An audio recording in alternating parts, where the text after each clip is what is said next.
অনেকে মন্ত্র পারেন না, একটা অঙ্ক শিখাই দিই। যে কোনো হিন্দুকে দাদা দিদিকে জিজ্ঞেস করবেন যে দাদা দিদি তোমাদের নিকটে দেব দেবী কয়টা, কি প্রশ্ন করবেন? তো বলবে 33 কোটি। হিন্দুদের দেব দেবী কয়টা রে? হ্যাঁ, এটা ওনাদের আকীদা, ওনাদের ধর্মীয় গ্রন্থে আছে স্পষ্ট, 33 কোটি দেব দেবতার হিন্দু ধর্ম। তো বলবেন দাদা এত খোদা কা? আমরা এক খোদা, লা ইলাহা ইল্লাল্লাহ।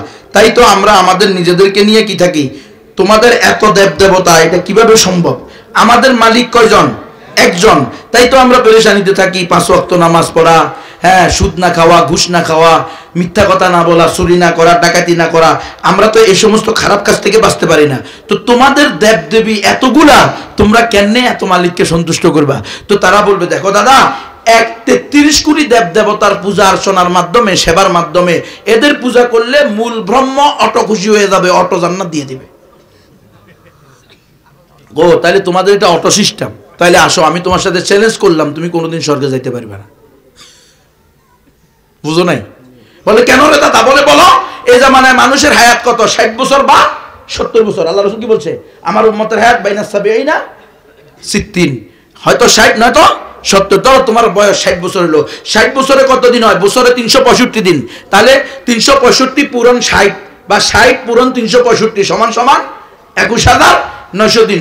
তো তুমি যদি তোমার জীবনে প্রতিদিন একটা করে দেবদেবীর পূজা করো, যেটা একবার পূজা করবে এটা দ্বিতীয়বার আর পূজা করতে পারবে না জীবনে। সরস্বতী পূজা প্রতি বছর চলবে না, দুর্গা পূজা প্রতি বছর চলবে না, কালী পূজা প্রতি বছর চলবে না, জগন্নাথ পূজা প্রতি বছর চলবে না, জীবনে একবার। এভাবে প্রতিদিন একটা করে নতুন নতুন দেবদেবীর পূজা করলে 60 বছরে পূজা করতে পারবে মাত্র 21,900 দেবদেবীর। কত? আরো বাকি থেকে যাবে 32 কোটি 99,78,100 দেবদেবী, যাদেরকে তুমি কোনোদিন পূজা করো নাই। আর আগ থেকে তুমি গণতন্ত্রে বিশ্বাসী, গণতন্ত্রের পূজারী। অধিকাংশ যেদিকে তোমার ব্যাপারে সিদ্ধান্ত হবে সেদিকে। এখন তোমার আকীদা, বিশ্বাস, ধারণা অনুযায়ী 60 বছরে পূজা করতে পারতো মাত্র 21,900 দেবদেবীর, আর পূজা করো নাই 32,99,78,100 দেবদেবী। জান্নাত তো দূরের কথা, জাহান্নামের অতল গহ্বরে যাবি। তোমার আকীদা, তোমার বিশ্বাস অনুযায়ী এরা সন্তুষ্ট হইলে না স্বর্গে যাইবা। এরা তো সন্তুষ্ট হবে করতে, এরা তো পূজাই করো নাই। পূজা তো দূরের কথা, তুমি তো 33 জনের বেশি নামও জানো না। 33 কোটি দেবতা নাম জানে না কয়জনের? 33 জনের। তাহলে কেমনে সম্ভব? তো যেটা লা মুহাল, কখনো সম্ভব না, সেটা নিয়ে বসে থাকো না। তোমাকে জান্নাতে যাওয়ার সহজ নুসখা বাতলাই দিছি, বলো আশহাদু আল্লাহ ইলাহা ইল্লাল্লাহ ওয়া আশহাদু আন্না মুহাম্মাদান আবদুহু ওয়া রাসূলুহু। আমি সাক্ষ্য দিতেছি এক আল্লাহ ছাড়া কোনো উপাস্য নাই, আমি আর সাক্ষ্য দিতেছি মুহাম্মদ সাল্লাল্লাহু আলাইহি ওয়াসাল্লাম আল্লাহর বান্দা এবং সর্বশেষ চূড়ান্ত রাসূল। এটা মুখে বলো, অন্তরে বিশ্বাস করো, অঙ্গ প্রত্যঙ্গ দ্বারা বাস্তবায়ন করো, মরলে তুমি নিশ্চিত জান্নাতি ইনশাআল্লাহ। আমরা গ্যারান্টি সহ বলতে পারি, কথা কয় না? মান ক্বালা লা ইলাহা ইল্লাল্লাহু মুখলিসান দাখালাল জান্নাহ। গ্যারান্টি আছে না ভাই? আছে। এজন্য এই দাওয়াতি কাজ করতে তৈরি আছেন তো ইনশাআল্লাহ। এবং অনুসরণীয় বলেন আশহাদু আল্লা ইলাহা ইল্লাল্লাহু আশহাদু আন্না মুহাম্মাদান আবদুহু ওয়া রাসূলুহু। যে কোনো হিন্দু দাদা দিদিকে জিজ্ঞেস করবেন, ও দাদারা দিদিরা তোমাদের নিকটে যুগ কয়টা, কাল কয়টা? তো বলবে 4টা, সত্য, ত্রেতা, দাপর, কলি। দাদা এখন কোন যুগ চলে? যে কোনো হিন্দু বলতে বাধ্য থাকবে কলির যুগ চলে। বলে দাদা তোমাদের কলির যুগে যে অবতার আসবে, বাব্বাদি আসবে, মুনি ঋষি আসবে, কলির যুগের অবতার আসবে, তাকে তোমাদের বেদে, পুরাণে, রামায়ণে, গীতায়, মহাভারতে কি বলা হয়েছে? তো তোমাদের সবচেয়ে প্রামাণিক ধর্মীয় গ্রন্থ রেফারেন্স বুকের নাম হলো পুরাণ। পুরাণ হলো 18টা, তার মধ্যে একটা হলো কল্কি পুরাণ। কল্কি পুরাণে স্পষ্ট আছে অন্তিম অবতার, অন্তিম ঋষি, কলিযুগের অবতার, দশম অবতার, শেষ রসুল, শেষ বুদ্ধ, তিনি আসবেন সম্বল নামক স্থানে। সংস্কৃত ভাষা, সম্বল মানি নিরাপদ নগরী, এটার আরবি হলো ওয়াহাদাল বালাদুল আমিন। পবিত্র মক্কা মুআররমার আরেকটা নাম কি? মক্কা মুআজ্জামার আরেকটা নাম হলো বালাদুল আমিন, নিরাপদ শহর। তার মায়ের নাম হবে সৌম্য বা সুমতি, নিরাপদ বা শান্ত। যার আরবি হলো আমেনা, তার পিতার নাম হবে বিষ্ণু, যশ, ভগবান বা আল্লাহর গোলাম, যার আরবি হলো আব্দুল্লাহ। ও হিন্দুরা, তোমাদের শাস্ত্রে অথর্ববেদে পৃষ্ঠায় পৃষ্ঠায় আছে অন্তিম অবতার, অন্তিম ঋষি, কলিযুগের অবতার, দশম অবতার, শেষ রসুল, শেষ বুদ্ধ, শেষ নবী হবেন ওই ব্যক্তি যার নাম হবে নরা সং সং। সংস্কৃত ভাষা, বাংলা হলো প্রশংসিত, আর আরবি হলো মুহাম্মদ সাল্লাল্লাহু আলাইহি ওয়াসাল্লাম। তিনি মাধব মাসের শুক্ল পক্ষের 12 তারিখে জন্মগ্রহণ করবে। মাধব মাস মানে রবিউল আউয়াল মাস, শুক্লপক্ষ মানে প্রথম 15 দিন, 12 মানে 12 তারিখ। সুতরাং হিন্দুরা, তোমরা যদি আজকে বৈদিক ধর্মীয় হইতে হয়, সনাতন ধর্মীয় হইতে হয়, তবুও কালিমা লা ইলাহা ইল্লাল্লাহ মুহাম্মাদুর রাসূলুল্লাহ পড়ে মুসলমান হওয়া ছাড়া কোনো গতি নাই। দাওয়াত দিতে পারবেন তো ইনশাআল্লাহ? কারা কারা দাওয়াত দিবেন আজ থেকে হিন্দুদেরকে? হাত তোলেন, লিল্লাহি তাকবীর।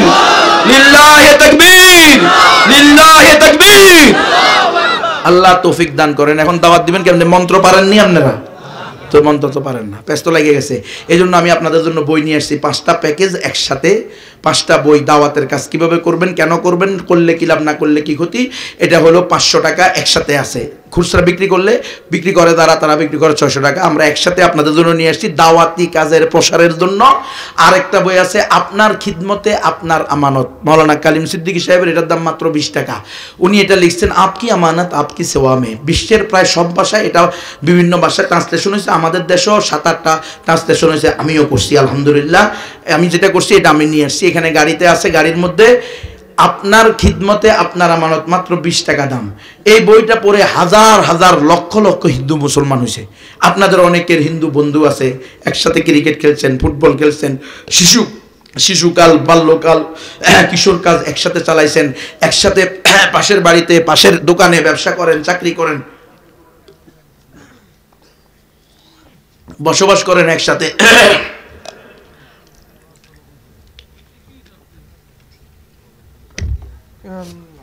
অনেক অমুসলিম প্রতিবেশী আছে না নাই? আছে। তাদের সাথে 2-4টা কথা বলে একটা বই হাদিয়া দেন। যদি আপনার 20 টাকার কারণে একটা লোক হেদায়েত পেয়ে যায়, খায়রুল লাকা মিনাদ দুনিয়া ওয়া মা ফিহা, তাহলে দুনিয়া এবং দুনিয়ার মধ্যে যা কিছু আছে তার মালিক হওয়ার চেয়ে উত্তম। সুবহানাল্লাহ। এই বইটা নিয়ে যাবেন। আরেকটা বই আছে ঈমান ভঙ্গের কারণ কি কি। আপনি তো রোজা ভঙ্গের কারণ জানেন, নামাজ ভঙ্গের কারণ জানেন, ওযু ভঙ্গের কারণ জানেন, ঈমান ভঙ্গের কারণ জানেন না, এই জন্য মন্দিরে গিয়ে গর্ববোধ করেন। এটা নিয়ে পড়েন, তাহলে বুঝবেন আপনার মেয়ে ক্রিকেট খেলোয়াড় হওয়ার কারণে, ফুটবল খেলোয়াড় হওয়ার কারণে আপনার গর্ব কোনান দি বাইরে হইতেছে। বুঝেন না? ওই বইটা নিয়ে পড়েন, দাওয়াত দেন। নিজের ছেলে মেয়ে, বাতিজা বাতিজি, বাগিনা বাগনি ঢাকা থাকে, চিটাগাং থাকে, শহর, জেলা শহর, বিভাগীয় শহরে, ভার্সিটিতে পড়ে, কি পড়তেছে এটা নিয়ে দিলে বুঝবে সে কি পড়তেছে। এরপরে বই আছে কবরের 3 প্রশ্নের উত্তর, কারা দিতে পারবে কারা পারবে না। যারা নিয়মিত ঘুষ খায় তারা উত্তর দিতে পারবে ঠিকভাবে। হ্যাঁ, যাদের বড়া চেয়ারম্যান নি আর মেম্বার নি, তারা কবরের 3 প্রশ্নের উত্তর দিতে পারবে নাকি? কথা কয় না কেউ। দইয়ুসের জামাই, দইয়ুসের বাপ, দইয়ুসের ভাই, দইয়ুসের স্বামী, জান্নাতে খুব কবরের উত্তর দিতে পারবেন। এই বই নিয়ে পড়েন, নিজে পড়েন, মহিলাদেরকে তালিম করেন ঘরের মধ্যে। আরো অনেকগুলো দিনই বই এখানে আছে গাড়ির মধ্যে, যাদের তৌফিক আছে নিয়ে নেবেন ইনশাল্লাহ। এখন আপনারা অনেকে মন্ত্র পারেন না, একটা অঙ্ক শিখিয়ে দিই। যে কোনো হিন্দুকে, দাদা দিদিকে জিজ্ঞেস করবেন যে দাদা দিদি তোমাদের নিকটে দেব দেবী কয়টা? কি প্রশ্ন করবেন? তো বলবে 33 কোটি। হিন্দুদের দেব দেবী কয়টা রে? এটা ওনাদের আকীদা, ওনাদের ধর্মীয় গ্রন্থে আছে স্পষ্ট, 33 কোটি দেবদেবতার হিন্দু ধর্ম। তো বলবেন দাদা এত খোদা কা? আমরা এক খোদা, লা ইলাহা ইল্লাল্লাহ। তাই তো আমরা আমাদের নিজেদেরকে নিয়ে কি থাকি, তোমাদের এত দেবদেবতা, এটা কিভাবে সম্ভব? আমাদের মালিক কয়জন? একজন। তাই তো আমরা পেরেশানিতে থাকি। 5 ওয়াক্ত নামাজ পড়া, হ্যাঁ, সুদ না খাওয়া, ঘুষ না খাওয়া, মিথ্যা কথা না বলা, চুরি না করা, ডাকাতি না করা, আমরা তো এই সমস্ত খারাপ কাজ থেকে বাঁচতে পারি না। তো তোমাদের দেবদেবী এতগুলা, তোমরা কেমনে এত মালিককে সন্তুষ্ট করবা? তো তারা বলবে দেখো দাদা, 33 কোটি দেবদেবতার পূজা অর্চনার মাধ্যমে, সেবার মাধ্যমে এদের পূজা করলে মূল ব্রহ্ম অটো খুশি হয়ে যাবে, অটো জান্নাত দিয়ে দিবে। ও তাহলে তোমাদের এটা অটো সিস্টেম, তাহলে আসো আমি তোমার সাথে চ্যালেঞ্জ করলাম, তুমি কোনোদিন স্বর্গে যাইতে পারবে না। বুঝো নাই? বলে কেন রে দাদা? বলে বলো এই জামানায় মানুষের হায়াত কত? 60 বছর বা 70 বছর। আল্লাহ রাসূল কি বলছে? আমার উম্মতের হায়াত বাইনা 70 না 60, হয়তো 60 নয়তো 70। ধরো তোমার বয়স 60 বছর হলো, 60 বছরে কত দিন হয়? বছরে 365 দিন। তাহলে 365 পূরণ 60 বা 60 পূরণ 365 সমান সমান 21,900 দিন। তো তুমি যদি তোমার জীবনে প্রতিদিন একটা করে দেবদেবীর পূজা করো, যেটার একবার পূজা করবে এটা দ্বিতীয়বার আর পূজা করতে পারবে না জীবনে। সরস্বতী পূজা প্রতি বছর চলবে না, দুর্গা পূজা প্রতি বছর চলবে না, কালী পূজা প্রতি বছর চলবে না, জগন্নাথ পূজা প্রতি বছর চলবে না, জীবনে একবার। এভাবে প্রতিদিন একটা করে নতুন নতুন দেবদেবীর পূজা করলে 60 বছরে পূজা করতে পারবে মাত্র 21,900 দেবদেবীর। কত? আরো বাকি থেকে যাবে 32 কোটি 99,78,100 দেবদেবী, যাদেরকে তুমি কোনোদিন পূজা করো নাই। আর আগ থেকে তুমি গণতন্ত্রে বিশ্বাসী, গণতন্ত্রের পূজারী। অধিকাংশ যেদিকে তোমার ব্যাপারে সিদ্ধান্ত হবে সেদিকে। এখন তোমার আকীদা বিশ্বাস ধারণা অনুযায়ী 60 বছরে পূজা করতে পারতো মাত্র 21,900 দেবদেবীর, আর পূজা করো নাই 32,99,78,100 দেবদেবী। জান্নাত তো দূরের কথা, জাহান্নামের অতল গহ্বরে যাবি।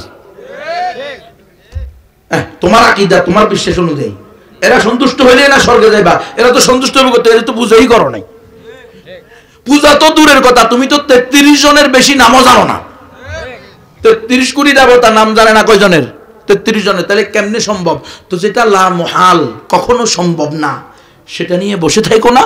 তোমাকে জান্নাতে যাওয়ার সহজ নুসকা বাতলাই দিছি, বলো আশহাদু আল্লাহ ইলাহা ইল্লাল্লাহু ওয়া আশহাদু আন্না মুহাম্মাদান আবদুহু ওয়া রাসূলুহু। আমি সাক্ষ্য দিতেছি এক আল্লাহ ছাড়া কোনো উপাস্য নাই, আমি আর সাক্ষ্য দিতেছি মুহাম্মদ সাল্লাল্লাহু আলাইহি ওয়াসাল্লাম আল্লাহর বান্দা এবং সর্বশেষ চূড়ান্ত রাসূল। এটা মুখে বলো, অন্তরে বিশ্বাস করো, অঙ্গ প্রত্যঙ্গ দ্বারা বাস্তবায়ন করো, মরলে তুমি নিশ্চিত জান্নাতি ইনশাআল্লাহ। আমরা গ্যারান্টি সহ বলতে পারি, কথা কয় না কারে? মান ক্বালা লা ইলাহা ইল্লাল্লাহু মুখলিসান দাখালাল জান্নাহ। গ্যারান্টি আছে না ভাই? আছে। এজন্য এই দাওয়াতি কাজ করতে তৈরি আছেন তো ইনশাআল্লাহ। এই কাজের জন্যই আমি একটা মাদ্রাসা করছি, মাদ্রাসাতু দাওয়াতুল ইসলাম বাংলাদেশ, চিটাগাং রোড, মৌচাক, ঢাকা। আপনারা যারা দাওরায়ে হাদিস পড়তেছেন বা পড়বেন, বা বেশ যে সকল উলামায়ে কেরাম আসাতিজায়ে কেরামের ছাত্র আছে যারা মশওয়ারা করে চলে, এমন ছাত্রদেরকে দাওরায়ে হাদিসের পরে আমার মাদ্রাসায় 1 বছর দাওয়া পড়ার জন্য পাঠাইতে পারেন। আরও অনেক দাওয়া বিভাগ আছে, আমারটা ছাড়াও আরও অনেক আছে, সেগুলোতেও পাঠাইতে পারেন। আমারটাও আপনারা পাঠাবেন, আমি দাওয়াত দিলাম। আল্লাহ তাআলা আমাদের সবাইকে পরিপূর্ণ প্র্যাকটিসিং মুসলমান হওয়ার তৌফিক দান করেন। আমিন। ওয়া আখিরু দাওয়ানা আলহামদুলিল্লাহি রাব্বিল আলামিন। দুরূদ শরীফ পড়ি। আল্লাহুম্মা সাল্লি আলা মুহাম্মাদিন নাবিয়্যিল উম্মি ওয়া আলা আলিহি ওয়া আসহাবিহি ওয়া সাল্লিম তাসলিমা।